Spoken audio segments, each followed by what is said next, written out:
Hello, welcome to the Ancient Foundation Bible Fellowship.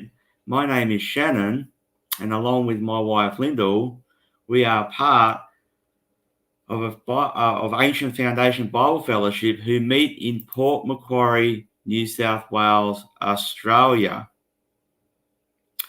So as our name says, we are a fellowship who have gone back to the ancient foundations of our faith and have decided to build our house on the rock, who we believe to be Yeshua, our Messiah. So in these shows, if you haven't been with us before, we will be discussing a wide variety of topics with a focus on the Hebrew language and culture. As it is my opinion, these are the context our Bibles were written in. So if you're joining us today, don't be afraid to say hello and on the chat box, whether you're on whatever platform you're viewing this on. Don't be afraid to say hello and join us and let us know who you are and where you're from, if you're okay. So, as I like to do, I like to share my screen with you so you can follow along. So just give me a moment while I set that up.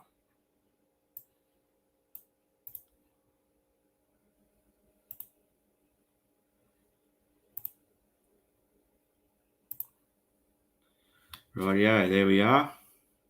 So today, there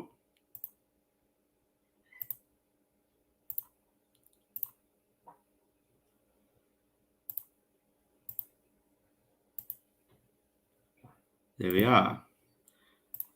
So today we're going to be talking about the Feast of Unleavened Bread. As for most of us, I don't know, as I understand, most of us are pretty much in the middle of the week of the Feast of Unleavened Bread. Me being in Australia, I'm a day ahead of all the Americans, so we're a few days into the Feast of Unleavened Bread. So I thought, well, why not talk about the Feast of Unleavened Bread? As some of us would understand that there's a lot of meaning and connection to Yeshua, our Messiah, in this feast. So we're going to be going through the feast. This is a general overview of the Feast of Unleavened Bread. I understand there's a lot of depth and meaning in it, but I'm just going to go through and give a general overview. So the Feast of Unleavened Bread is the second feast of the year and coincides with the Passover meal. The feast begins on the 15th of Aviv, which is the first month of the biblical Hebrew calendar. So in the scriptures, the first month was just a little over 2 weeks ago, scripturally. Not as what our tradition says in the Orthodox Jewish community and Judaism. They celebrate the new year on the Feast of Trumpets or the first of Tishri. But for us, for the scriptures clearly state that Nisan or Aviv, which is the biblical name, is the first of months. So this feast is pretty much halfway through the month, and generally, like the Passover, is on the full moon. Passover and the Feast of Unleavened Bread coincide with each other. But this is the second feast of the first month. The feast goes for 7 days. It is the Passover week, which is the first of 3 times the Hebrews were commanded to go to Jerusalem each year. So this is this time, thousands of years ago, in this very time we are in now, all of Israel, all the males, were commanded to go up to Jerusalem to celebrate and come before Yahweh 3 times a year. And this is the first of those times. So have a look at your screens with me. And we go through our first scripture, and it's Numbers 28:17. And it says, on the 15th day of this month is the feast. Unleavened bread shall be eaten 7 days.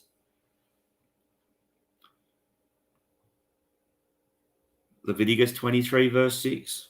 And it says, and on the 15th day of the same month is the feast of unleavened bread to Yahweh. 7 days you must eat unleavened bread. So here we have 2 accounts, 2 scriptures saying that when this time is and what we're supposed to do. We're supposed to eat unleavened bread.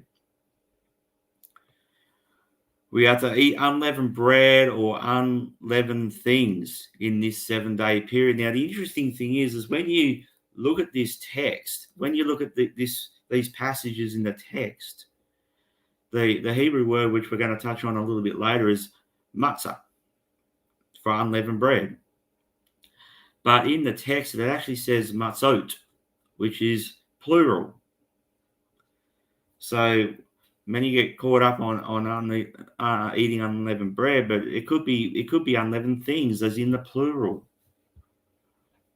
Interesting. Anyway, the first day and the 7th day are both Sabbaths. No work shall be done on those days. We are to have a holy convocation or a gathering together to celebrate on these days. So on the first, this is a 7-day feast. On the first day is a Sabbath. This is why Yeshua had to be taken down off the cross or the execution stake before evening, because it was going to be a high Sabbath, the Sabbath day being the first day of unleavened bread. Now, that doesn't necessarily mean that it was the weekly Sabbath, because each feast day in Leviticus 23 is a Sabbath day. So when they took Yeshua off the cross, they were referring to the Feast of Unleavened Bread. This is why they had to take him down, which also marked the night they ate the Passover meal. So on that first day, we're to have a holy convocation, a meeting, a celebration. And on the last day, on the 7th day of the feast or week of unleavened bread, we are also to meet and gather together and celebrate. So look to your screens with me again. Exodus 12:15-20. And it says, 7 days you shall eat unleavened bread. On the first day you shall remove leaven from your houses. For whoever eats leavened bread from the first day until the 7th day, that person shall be cut off from Israel. On the first day there shall be a holy convocation, and on the 7th day there shall be a holy convocation.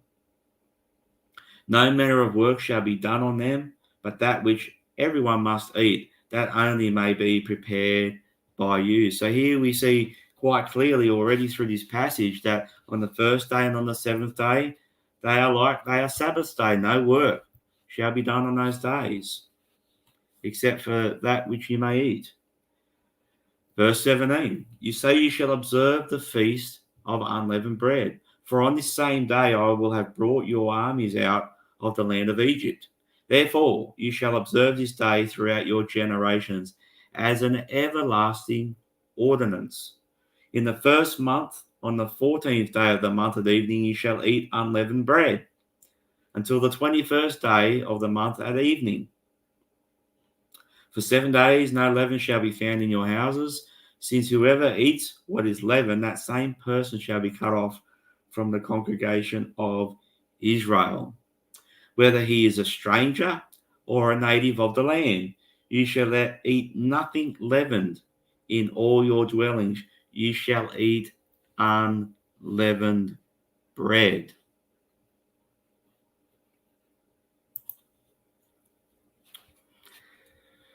So unleavened bread or food is anything that has no yeast in it or has been puffed up or risen up. Anything that has not gone through the leavening process to be caused to rise or to puff up by this leavening process. This is what unleavened bread or unleavened things or unleavened foods are. Anything that has been caused to rise or to puff up or has gone through this leavening process.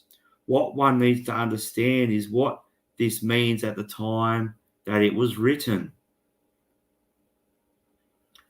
For example, in those days they had no dry yeast, self-raising flour, etc. If you leave, now I used to own a pizza shop many years ago, so I know a fair bit about dough because we used to make all our own dough for our pizza bases.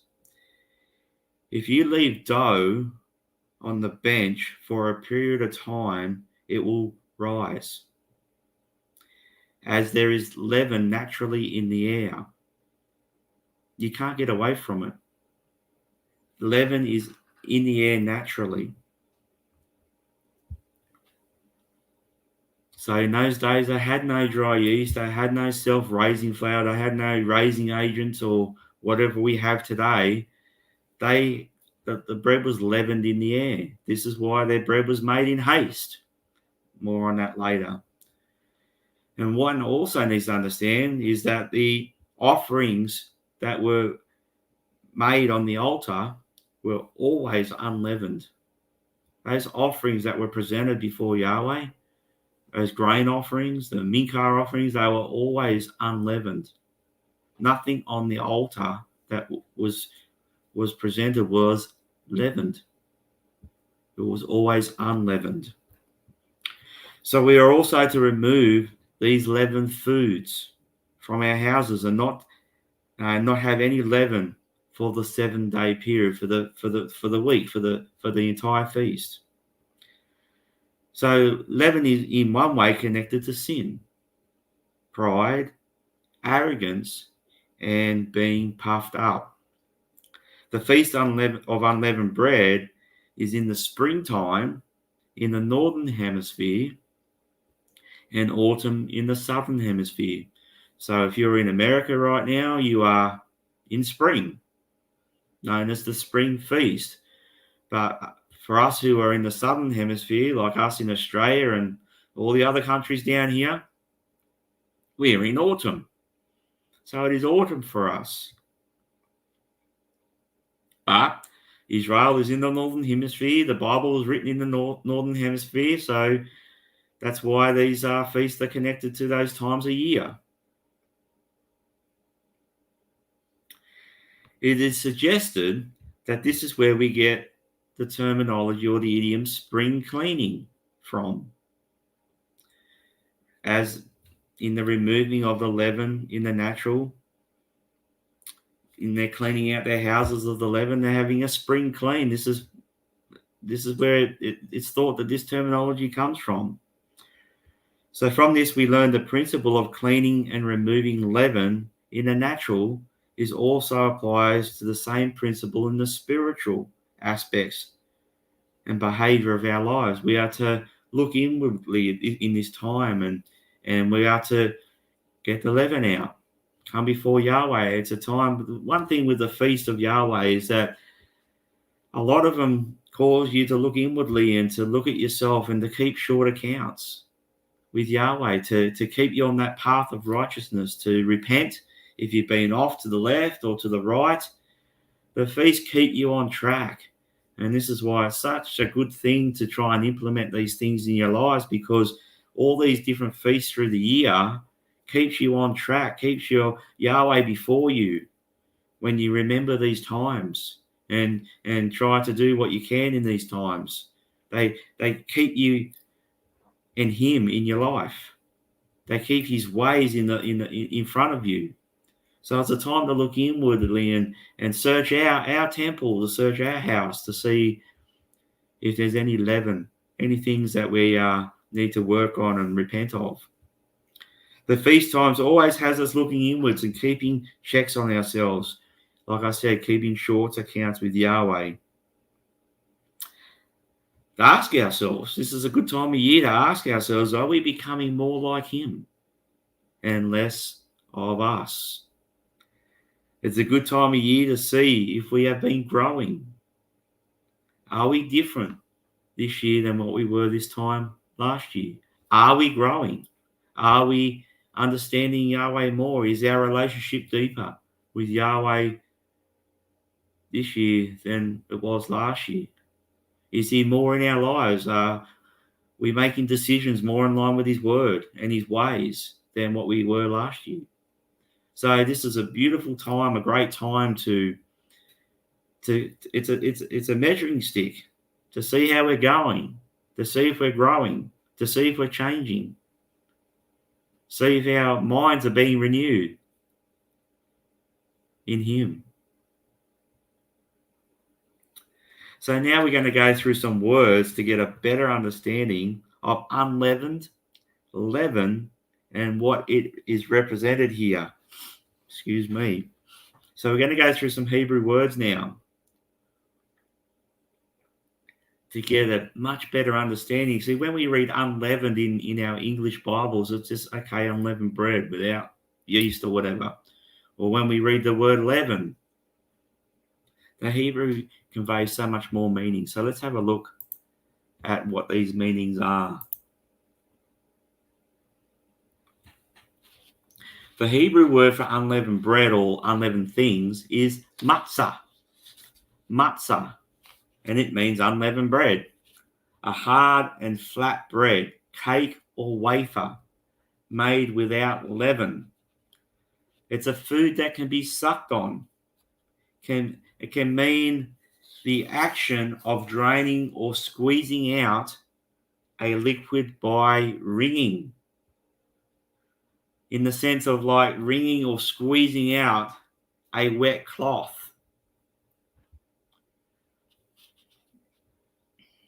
It also means to suck, like the pressing with the lips. Means to suck like the pressing with the lips. So in Australia, I don't know in America, but in Australia, we have a hard, dry biscuit, and it's called a sayo. It's a sayo, and it's really hard. It's actually a bit like matzah bread. And yeah, you get the sense of sucking on it, and it's really dry. If you don't have it with any butter or any other spread, it's a really dry, it dries the saliva in your mouth. It's a really dry biscuit. We actually have a challenge that I think it's if you can eat 10 sayos in 5 minutes, it's nearly unheard of because the more you eat it, the more it's hard to swallow. It's hard to take in because it just literally dries out your mouth. It's that dry. So it's this sucking, wringing out like a wet cloth of moisture. This is connected to the word matzah and unleavened bread. So what does all this have to do with unleavened bread? Maybe it was Yahweh that squeezed them out or sucked them out by force from Egypt. He literally had to drive them out by the hand of Pharaoh. My only experience was that he squeezed me out from the denominational church that I was in through a variety of circumstances and revelation and understanding. I was squeezed out of the church that I was involved with. Many of you probably can relate to that.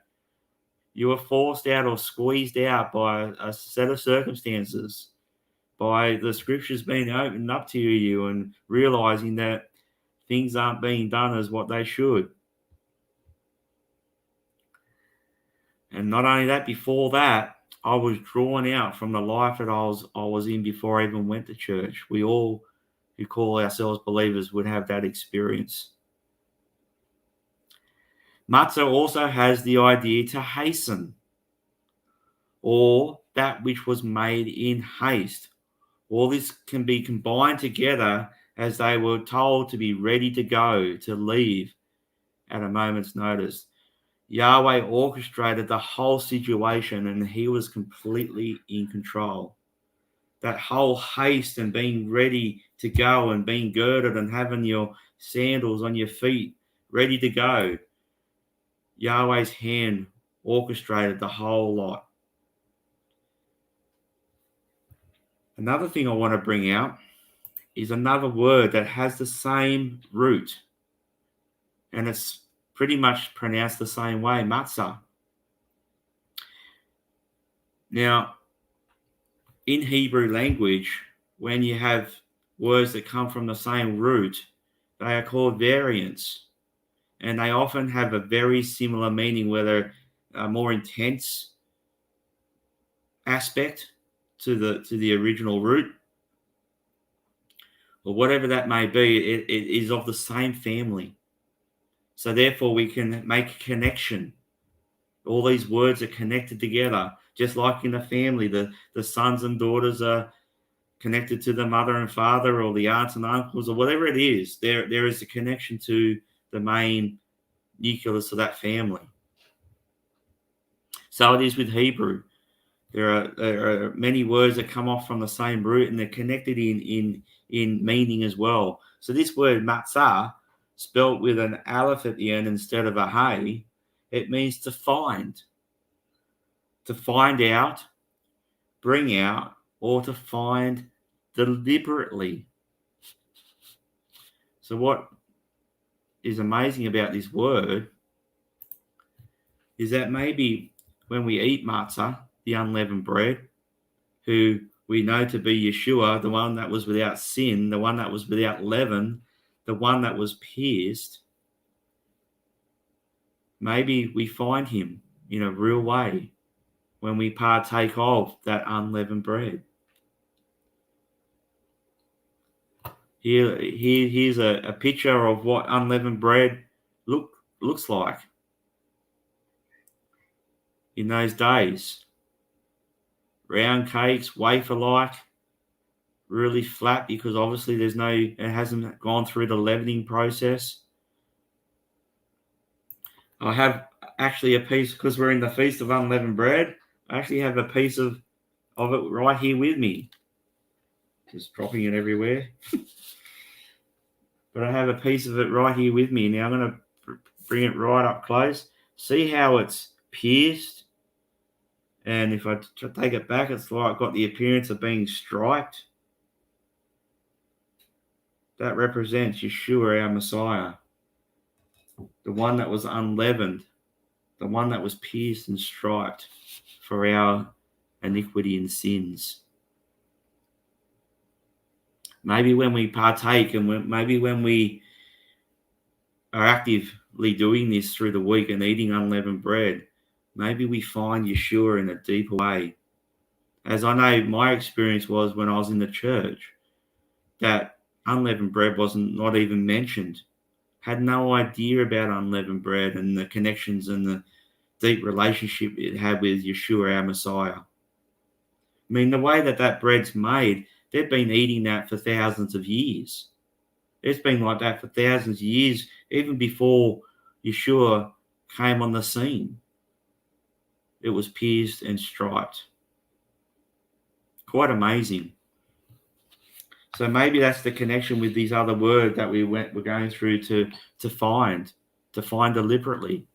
That when we are active and participating in this week of unleavened bread, that we understand Yeshua on a deeper level, because we're deliberately, actively eating unleavened bread. Don't know, just a thought. Okay, let's go back to the screen. Deuteronomy 16 verse 3. You shall eat no leavened bread with it. 7 days you shall eat unleavened bread with it. That is the bread of affliction.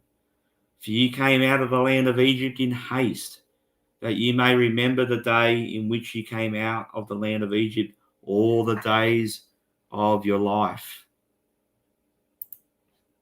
So unleavened bread is also called the bread of affliction. They left Egypt with great wealth and as free people. Remember, they went from slaves and they were set free. This week of unleavened bread reminds us that Israel gained their freedom, as we did, by the hand of Yahweh through the Passover lamb. The bread of affliction, unleavened bread, in their hands, as well as ours, is to remind us of the slavery we were all in, physically and spiritually, and the freedom won solely by Yahweh through Yeshua. So when we eat this unleavened bread, it reminds us of these things in the scriptures and that we can apply these things to our own lives. It reminds us that we were once bound. We were once bound by sin. We were once under the hand of Pharaoh or the world system. But by the Passover lamb in the natural and also the Passover lamb of Yeshua, our Messiah, we gain freedom from our sins. We gain freedom from the hand of Pharaoh or this world system. It reminds us of all these things. And Yahweh's created this 7-day period in time, once a year, for us to remember that we were under that situation and now we're free in Yeshua, our Messiah. Why? Because Yeshua became our Passover lamb and took our leaven upon him. Praise Yahweh. Okay. So the Hebrew word for leaven is Seol. Seol, it's a sin, an aleph, and a resh, and it means to leaven, ferment, and also causing agitation. So when bread goes through the leavening process, without getting all technical and whatever, there's gases and that's released, and that's what causes it reacts, and that's what causes the bread to become leavened and puffed up. There's this agitation happening within the dough. So that's what this means. It means Seol means leaven. It means the fermenting. We all know that if you leave bread too long, it becomes sourdough. And we can also see the action of causing agitation. So this is what the word for Hebrew means, Seol. All these things go hand in hand with it. Another Hebrew word, the word for leavened. The first one was leaven. This one is leavened, is chametz. Chametz, that which is leavened. Fermented, souring, leavened dough, foods that have already had the leavening process. This is what we call chametz. Foods that have already gone through this process. The first thing was the action, the process. The second is the outcome of that process. They're both nouns, interestingly enough. They're both nouns, so they're both things. Okay.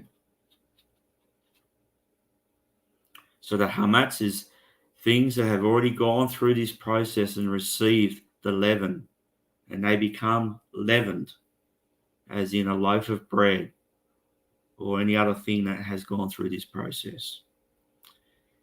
Exodus 12:19. For 7 days no leaven shall be found in your houses, since whoever eats what is leavened, that same person shall be cut off from the congregation of Israel, whether he is a stranger or a native of the land. So we see here, it is for the stranger and the native born. And most of us understand that there is one Torah or one law for all people who have chosen to follow Yahweh and his ways. 2 Chronicles 30, verse 21. And it says, so the children of Israel who were present at Jerusalem kept the feast of unleavened bread 7 days with great gladness. And the Levites and the priests praised Yahweh day by day, singing to Yahweh, accompanied by loud instruments.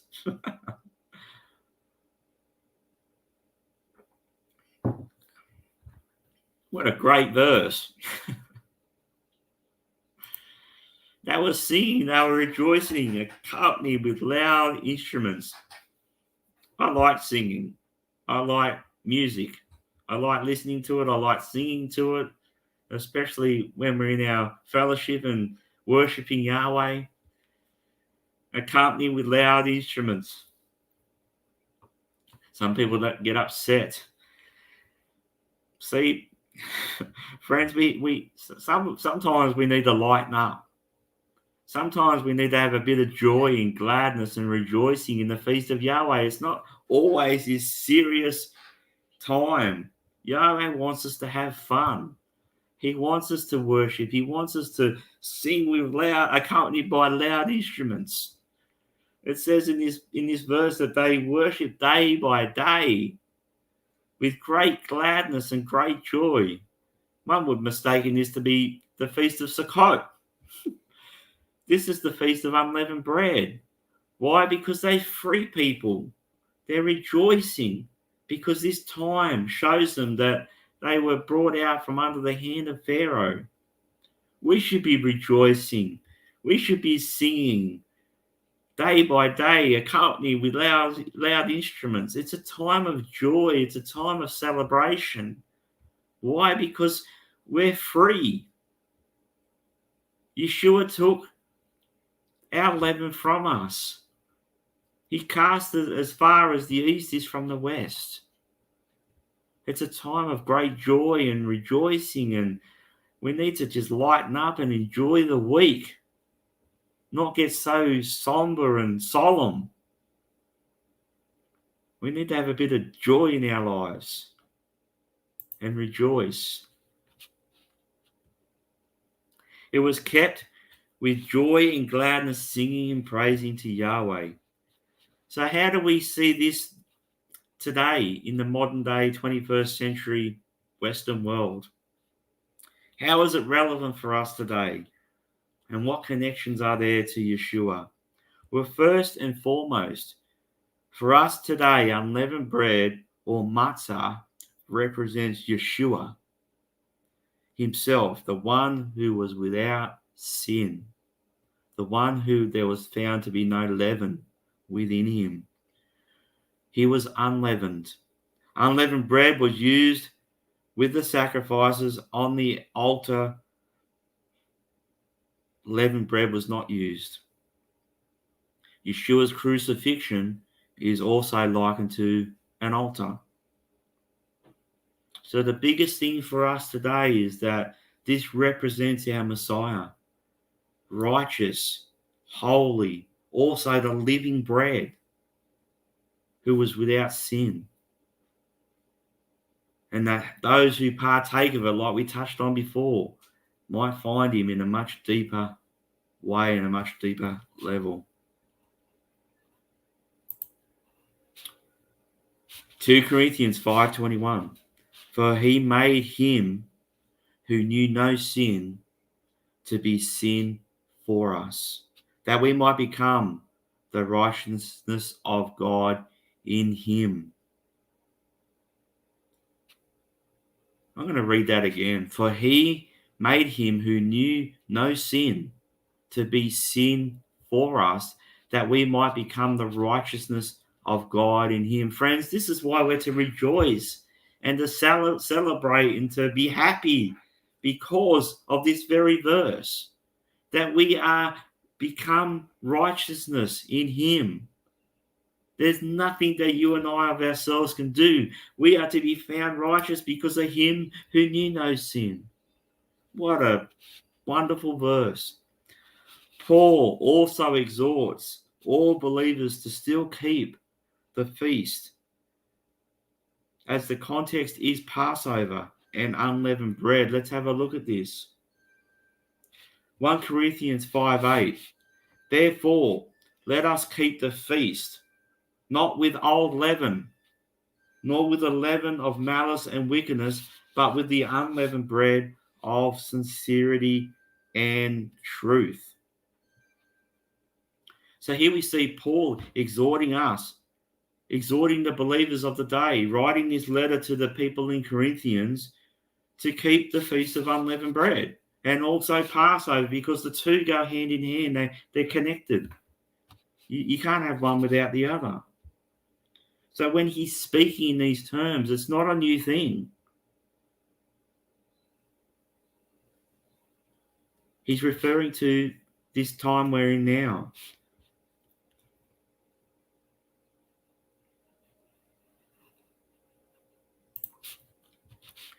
The Passover and unleavened bread are not done away with. They're not finished. Paul teaches to keep these feasts and the others as well. Now it is believed 1 Corinthians was written around 55 AD. So by my calculations, this is around 25 years after the resurrection of our Messiah Yeshua. Just think on that for a moment. 25 years, around that time frame, 2.5 decades after the resurrection of our Messiah, Paul was advocating and teaching about the feast. Why? Because they were never done away with. They were never finished. He advocated and taught about these things, about the feast of Yahweh. So again, remembering we're talking about now about what this means for us today. What does this mean for us as a modern day believer? In the week of unleavened bread, we eat things that are without leaven. For example, matzah.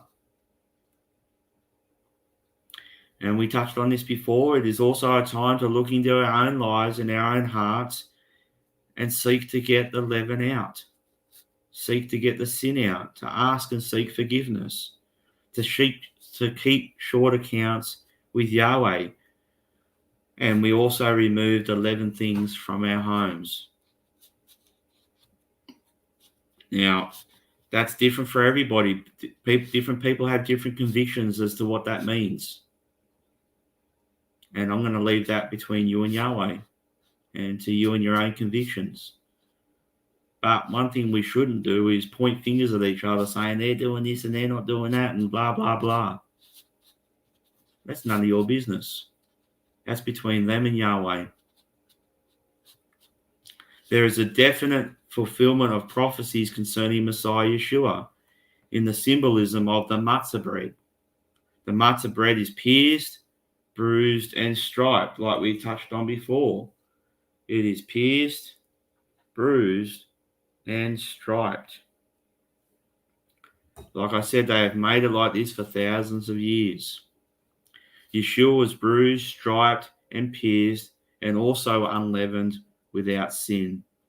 This took place when he was tried. His body was beaten, lashed, pierced on the execution stake, which was the preparation day. The exact same day and time they killed and prepared the Passover lambs to be eaten later that night, which was the Passover meal on the first night of unleavened bread.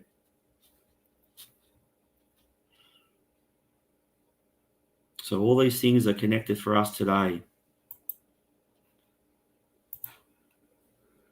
There's a picture of a matzah, pretty much the same one as I've got here. Isaiah 53, verses 2 to 12. And it says, "For he shall grow up before him as a tender plant and as a root out of dry ground. He has no form or comeliness, and when we see him, there is no beauty that we should desire him. He is despised and rejected by men, a man of sorrows and acquainted with grief. And we hid, as it were, our faces from him. He was despised, and we did not esteem him. Surely he has borne our griefs and carried our sorrows. Yet we esteemed him stricken, smitten by God, and afflicted. But he was wounded for our transgressions. He was bruised for our iniquities. The chastisement for our peace was upon him, and by his stripes we are healed. All we like sheep have gone astray. We have turned everyone to his own way, and Yahweh has laid on him the iniquity of us all. He was oppressed and he was afflicted, yet he opened not his mouth. He was led as a lamb to the slaughter, and as a sheep before its shearers is silent, so he opened not his mouth.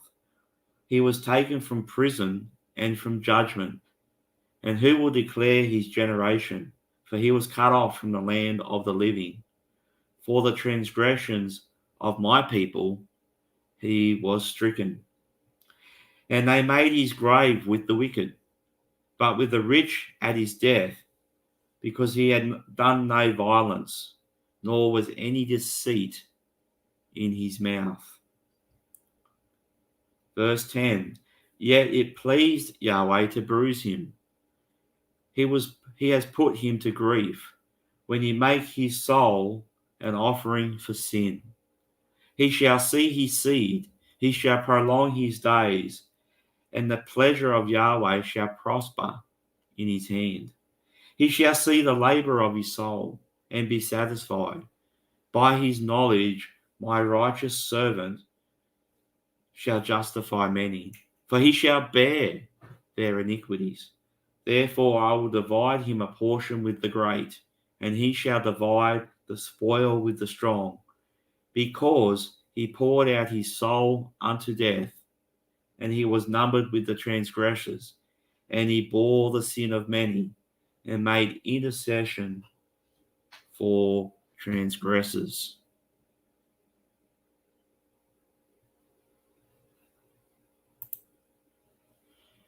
So this chapter is about our Messiah being the Passover lamb and the unleavened bread. He became the bread of affliction for us. This is a Messianic prophecy. Observing Jews do not like discussing this chapter because of who Yeshua the Messiah is. For also they believe that the Messiah hasn't been yet. But obviously everything that this man Yeshua went through was in direct fulfillment of what we just read out. For them, unfortunately, at this time, it is as if this chapter, Isaiah 53, is not even in the scriptures. And the fulfillment also of an unused tomb is found in Isaiah 53, verse 9.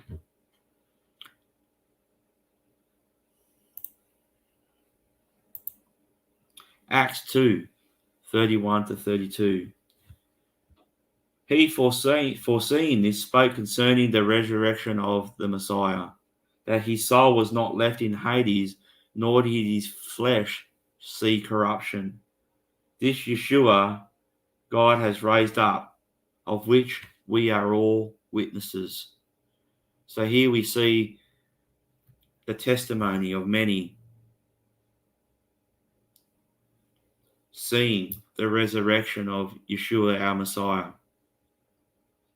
that he was raised up from the dead, which is also represents another time in this week, which is the Feast of First Fruits. He was the resurrection of the first fruits from the dead. That's for another time. Acts 13, 35 to 37. Therefore, he also says in another psalm, you will not allow your Holy One to see corruption. For David, after he had served his own generation by the will of God, fell asleep, was buried with his fathers, and saw corruption. But he whom God raised up saw no corruption. Again, this is Yeshua, our Messiah, who was raised up from the dead. Psalm 16, verse 10. For you will not leave my soul in Sheol, nor will you allow your Holy One to see corruption. So that is what that psalm was, that it was referred to in the book of Acts that we just read out, that psalm, that Yeshua, our Messiah, who was unleavened, saw no corruption. For he was raised after 3 days and 3 nights. Paul teaches that the believers who were after the death and resurrection, he's teaching them how to keep the feast. 1 Corinthians, look to your screens again.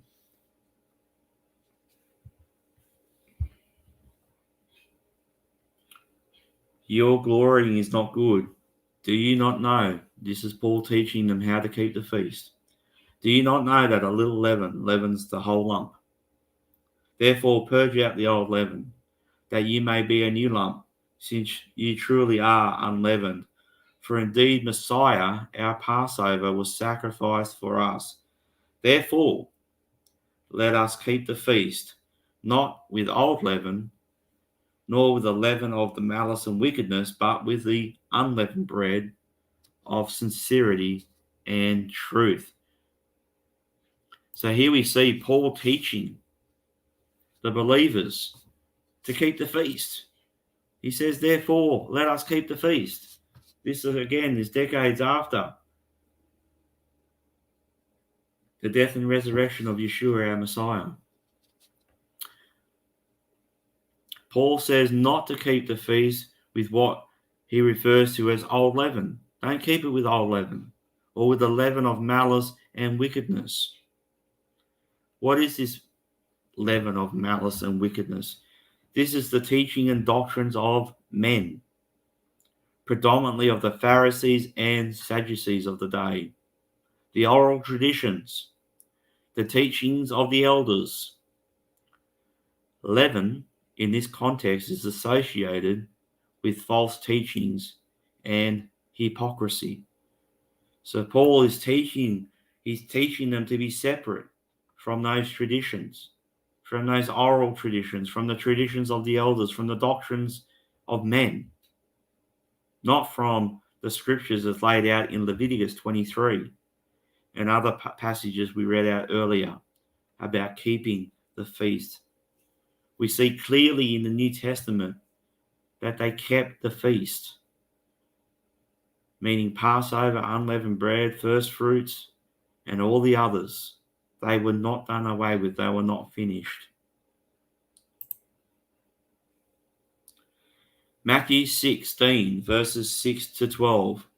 Then Yeshua said to them, take heed and beware of the leaven of the Pharisees and Sadducees.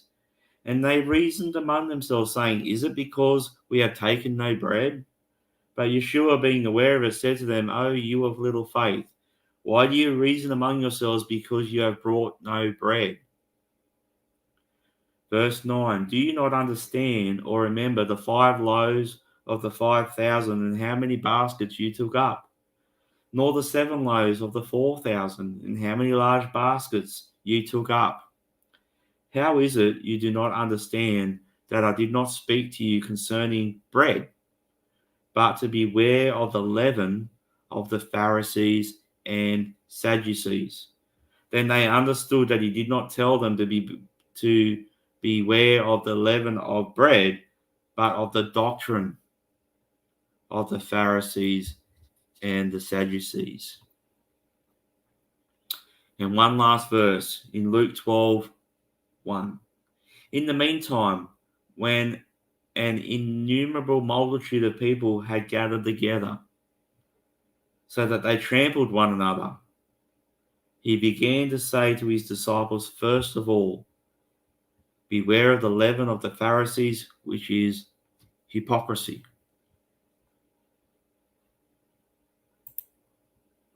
So this is what Paul was teaching in Corinthians. Not to celebrate the feast with malice and wickedness, which is the teachings of men, Pharisees and Sadducees. Another way you could say is don't get caught up in a religious spirit. into legalism. The legalism of men, not the legalism of the scriptures. We are to keep the feast of unleavened bread in sincerity and truth. We are to be sincere and glad about it, doing our best to remember the week. In the Hebrew mindset, to remember is to take action, to act upon. It's not to recall something, it's not to remember something, it's actually to take action, to do something. So we are to be actively involved in this feast of unleavened bread, eating unleavened bread in the natural and getting rid of the leaven in the spiritual. We have to be active. We remove the leavened things from our homes in the natural, and the week of removing leaven from our lives, and endeavor to seek and ask forgiveness from our Father. Remove the leaven from our lives spiritually. We eat unleavened things for the 7-day period. The first day, which is the 15th of Aviv, and the 21st day of Aviv are Sabbaths. No work is to be done on those days. We are to gather together. So these are things that we can do today. They're Sabbath days. The first and last days are Sabbath days. We are to gather together and have a holy convocation in praise, in prayer, and worship of Yahweh. These are tangible things that you and I can do, and be happy about it. Be joyful about it. Rejoice in it. Remember that we were once leavened, and now we're unleavened in Him. We're set free. He bore our sins. This is what we're to rejoice and to be happy and glad about. What an amazing thing.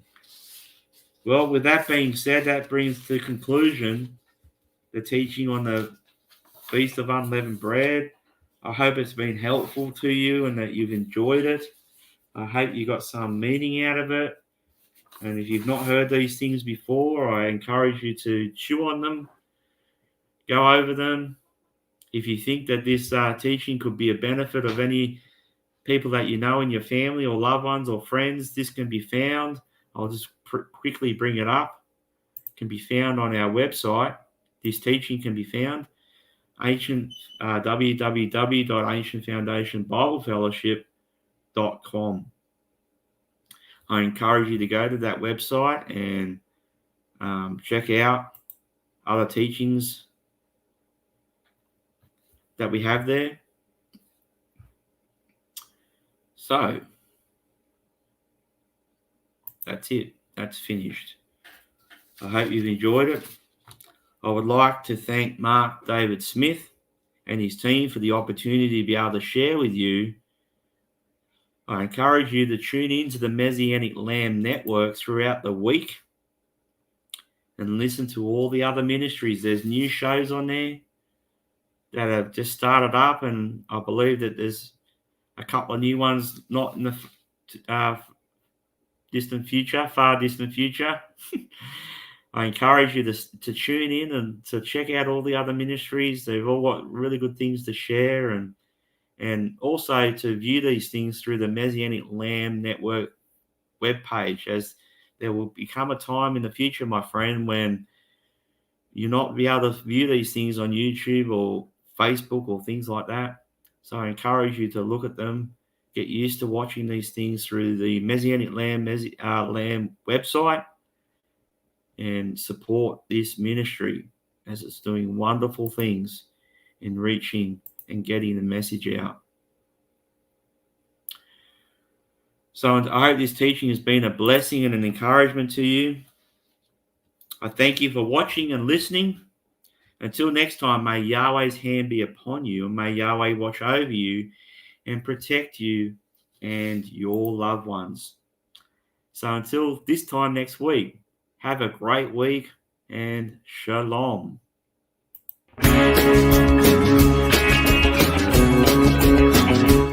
We are richly blessed to bring you what we believe is the fullest, most diverse, Yet up-to-date progressive teachings, discussion, and prayer programming you can find anywhere on this planet. Be sure to take the tour of the MessianicLambRadio.com website. I'm Susan Hoogie, thanking you for joining us on the Messianic Lamb Video Network.